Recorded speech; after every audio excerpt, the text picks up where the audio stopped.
مفتی تقی عثمانی صاحب کے بیانات کو سننے کے لیے چینل کو ابھی سبسکرائب کریں اور بیل آئیکن کو پریس کریں۔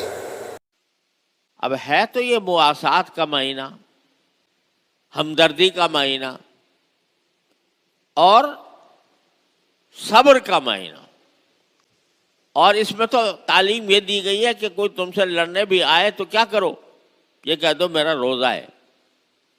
لیکن انتہائی افسوس کی بات ہے کہ ہمارے پاکستان اور افغانستان کے درمیان جنگ چھڑ گئی ہے۔ افسوسناک بات ہے کہ رمضان کے مہینے میں یہ جنگ چھڑ گئی، ادھر بھی مسلمان ادھر بھی مسلمان، اور آپس میں برسر پیکار ہو گئے۔ اصل وجہ جنگ کی وہ تو یہ ہے کہ عرصہ دراز سے پاکستان کے اوپر ایک ایسی جماعت مسلط ہے جو پاکستان کے اندر دہشت گردی کی کارروائیاں کرتی۔ اس نے اپنی دہشت گردی میں مسجدوں کو نہیں چھوڑا، بچوں کو نہیں چھوڑا، عورتوں کو نہیں چھوڑا، علماء کو نہیں چھوڑا، اور بلا امتیاز مسجد کے نمازیوں پر خودکش حملے، بازاروں پر خودکش حملے، اپنی خودکشی کر کے دوسرے کو نقصان پہنچانے کا سلسلہ۔ اور جو جماعت یہ کام کر رہی ہے وہ نام لیتی ہے طالبان کا، تحریک طالبان پاکستان۔ ہم بار بار اس بات کو واضح طور سے اعلان کر چکے ہیں کہ یہ تحریک جو ہے یہ کسی طرح بھی ان کے لیے جائز نہیں ہے، حرام ہے ان کے لیے کہ مسلمانوں کے اوپر حملہ آور ہو، اور یہ سلسلہ سال سال سے چل رہا ہے۔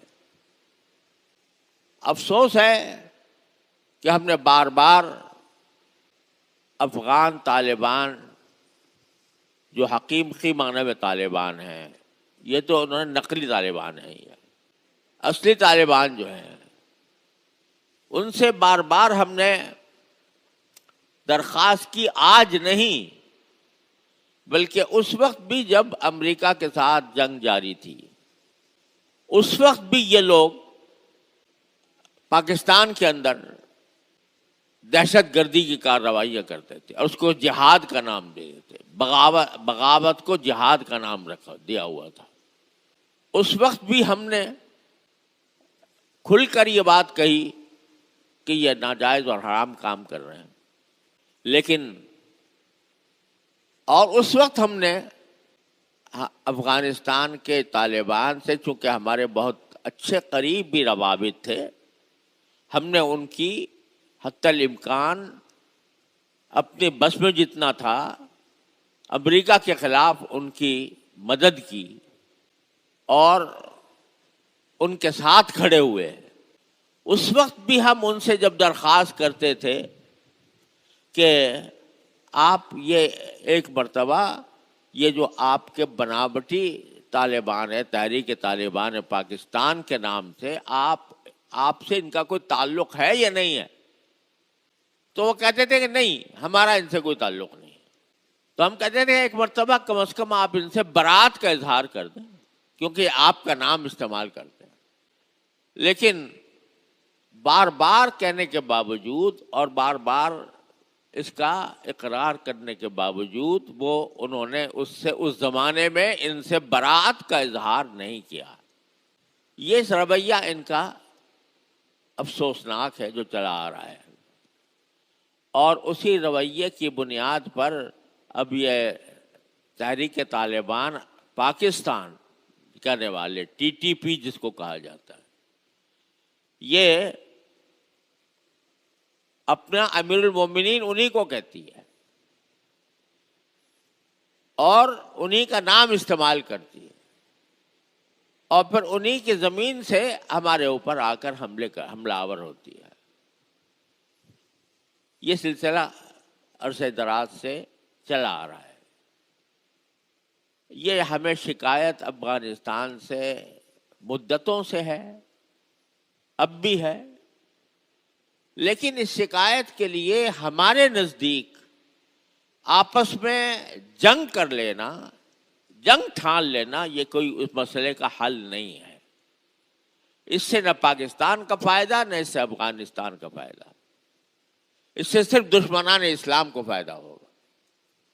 اور افسوس یہ ہے کہ یہ جنگ رمضان کے مہینے میں شروع ہو گئی۔ کس نے پہل کی، کس نے جواب دیا، اس بحث سے قطع نظر، لیکن رمضان کے مہینے میں قرآن کہتا ہے، رسول کریم صلی اللہ علیہ وسلم فرماتے ہیں، کوئی دوسرا بھی تمہارے ساتھ جہالت کا برتاؤ کرے، لڑائی کرے، تو تم کو میرا روزہ ہے، میں اس وقت رمضان کے اندر تم سے لڑائی نہیں کروں گا۔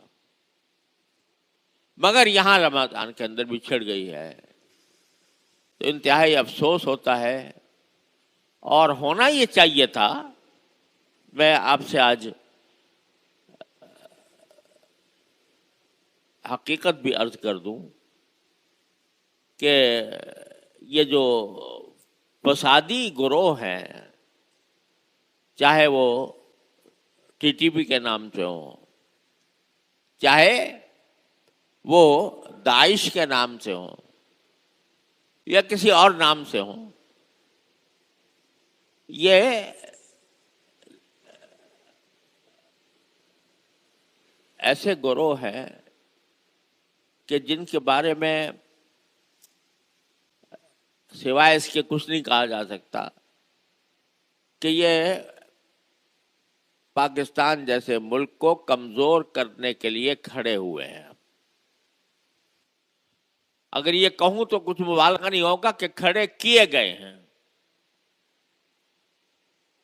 آپ اس بات کا نوٹس لیں کہ کل ہندوستان کا وزیر اعظم مودی اور اسرائیل کا وزیر اعظم نتن یاہو دونوں کی اسرائیل میں ملاقات ہوئی ہے، اور اسرائیل کی طرف سے نریندر مودی کو اسرائیل کا سب سے بڑا اعزاز دیا گیا ہے، اور دونوں کے درمیان یہ معاہدہ ہوا ہے۔ معاہدہ کیا ہوا ہے کہ ہم ایک مشترک فنڈ بنا رہے ہیں، اور اس فنڈ کے ذریعے ہم دونوں افغانستان کے اندر افغانستان کی مدد کریں گے پاکستان کے خلاف۔ کل ہی یہ معاہدہ، کل یا پرسوں، ایک آدھ دن کے اندر یہ معاہدہ ہوا۔ اب آپ اندازہ کریں افغانستان کی مدد کون کر رہا ہے؟ اسرائیل اور ہندوستان۔ ان کی مدد سے، مدد کیوں کر رہے ہیں؟ اسرائیل مدد کر رہا ہے، انڈیا مدد کر رہا ہے، افغانستان کی کر رہا ہے۔ کیوں کر رہا ہے؟ اس لیے کہ پاکستان ایک کھٹکتا ہے ان کی نگاہوں میں کہ اگر کسی وقت موقع آیا تو یہ ملک ہے جو ہمارا دشمن ہے، لہذا جو ہمارے دشمن کا دشمن بن جائے وہ ہمارا دوست ہے۔ یہ باقاعدہ اعلان ہو گیا ہے۔ تو بہرحال اس تمام تلخ حقیقت کے باوجود ہم یہ سمجھتے ہیں کہ پاکستان اور افغانستان دونوں کے لیے جنگ کسی بھی اعتبار سے فائدہ مند نہیں ہے، اس کا نقصان ہوگا، دونوں کو ہوگا۔ اور جنگ کے زمانے میں جب جنگ چھڑ جاتی ہے تو پھر دعوے بھی بڑے اونچے اونچے کیے جاتے ہیں، اور ہر ایک اپنی فتح کے دعوے کرتا ہے اور اس میں دوسرے کو نیچا دکھانے کی کوشش کرتا ہے۔ حالانکہ اگر معاملے کو سلجھانا مقصود ہو، سچے دل سے مقصود ہو، تو دو مسلمانوں میں کوئی بھی ایسا مسئلہ نہیں ہوتا جو کبھی سلجھایا نہ جا سکے۔ اس معاملے کو جب لڑائی تک پہنچانا، اور خاص طور پر رمضان کے مہینے میں جہاں یہ حضور کا ارشاد ہے، کوئی دوسرا بھی لڑائی پہ آمادہ ہو، تم کہہ دو میرا روزہ ہے، میں نہیں لڑتا، اس میں ایک دوسرے کے خلاف برسر پیکار ہو جانا، ایک دوسرے کے اوپر ہتھیار اٹھانا، ایک دوسرے کے ساتھ کہ جان کے دشمن ہو جانا، انتہائی افسوسناک ہے، انتہائی المناک ہے۔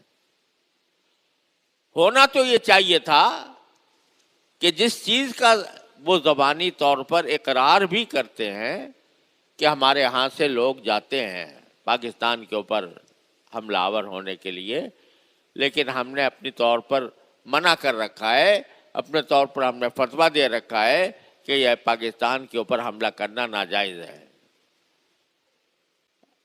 لیکن یہ فتویٰ دینے کے باوجود وہ ان کا نام استعمال کر کے ہمارے اوپر حملہ آور ہوتے ہیں، تو اس کا تقاضا یہ تھا کہ یہ ان سے برات کا، نہ صرف برات کا اعلان کریں بلکہ ساتھ ساتھ ان کو لگام دیں، اور اس کو اس لگام دینے میں وہ کہتے ہیں بھائی یہاں پر بھی ہیں یہ فسادی گروہ اور پاکستان کے اندر بھی ہیں، نہ ہم سے سنبھل رہے ہیں نہ پاکستان سے سنبھل رہے ہیں۔ تو اس کا واحد حل یہ تھا کہ دونوں مل کر، دونوں یکجان ہو کر اس فسادی گروپ کا مقابلہ کریں، نہیں ہے کہ آپس میں گتھم گتھا ہو جائے۔ لیکن افسوس ہے کہ ابھی تک اس کے کوئی آثار نظر نہیں آ رہے۔ بہرحال بھائی، ہم جیسا آدمی جس کا کوئی اثر و رسوخ نہیں ہے، وہ سوائے افسوس کے اور سوائے اللہ تعالیٰ سے دعا کے اور کیا کر سکتا ہے؟ تو بھائی رمضان کے ساعتوں میں اس بات کی بھی دعا سب مسلمانوں کو کرنی چاہیے کہ مسلمان کا مسلمان سے لڑنا انتہائی مبغوض چیز ہے۔ رسول کریم سرورت عالم صلی اللہ علیہ وسلم نے بڑی سخت وعید فرمائی ہے کہ جب دو مسلمان تلوار اٹھا کر ایک دوسرے کے خلاف کھڑے ہو جائیں تو قاتل بھی جہنم میں اور مقتول بھی جہنم میں، یہ فرمایا رسول کریم صلی اللہ علیہ وسلم۔ صحابہ کرام نے پوچھا کہ یا رسول اللہ، قاتل کا تو جہنم میں آنا سمجھ میں آتا ہے، مقتول کیوں جہنم میں؟ کہ مقتول اسے جہنم میں کہ وہ یہ ارادہ لے کر نکلا تھا کہ میں اس کو قتل کروں گا، مسلمان کو، وہ داؤ نہیں چلا اس کا، ورنہ اس نے اپنی طرف سے کوئی کسر نہیں چھوڑی تھی۔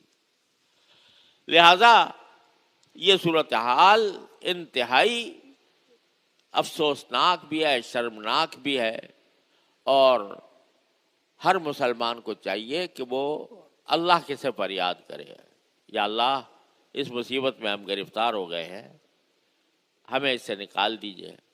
اللہم الف بین قلوبنا واصلح ذات بیننا واہدنا سبل السلام۔ حضور نے دعا سکھائی، اے اللہ ہمارے دلوں میں الفت پیدا فرما دیجئے، اور ہمارے باہمی جھگڑوں میں اصلاح پیدا کر دیجئے، اور ہمیں سلامتی کے راستوں کی ہدایت کر دیجئے۔ یہ رسول کریم سرورت عالم صلی اللہ علیہ وسلم کی دعا ہے۔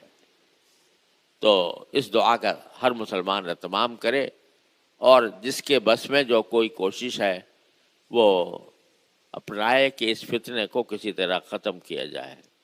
اللہ تبارک و تعالیٰ اپنے فضل و کرم سے ہماری ٹوٹی پوٹی عبادتوں کو قبول فرما لے، عالم اسلام پر رحم فرمائے، اور جو دشمن یہ چاہ رہے ہیں کہ یہ خود آپس میں لڑ بڑ کر ختم ہو جائیں، تو اللہ تعالیٰ دشمنوں کی سازش سے ہماری حفاظت فرمائے اور ان کو ناکام بنائے۔ وآخر دعوانا ان الحمد للہ رب العالمین۔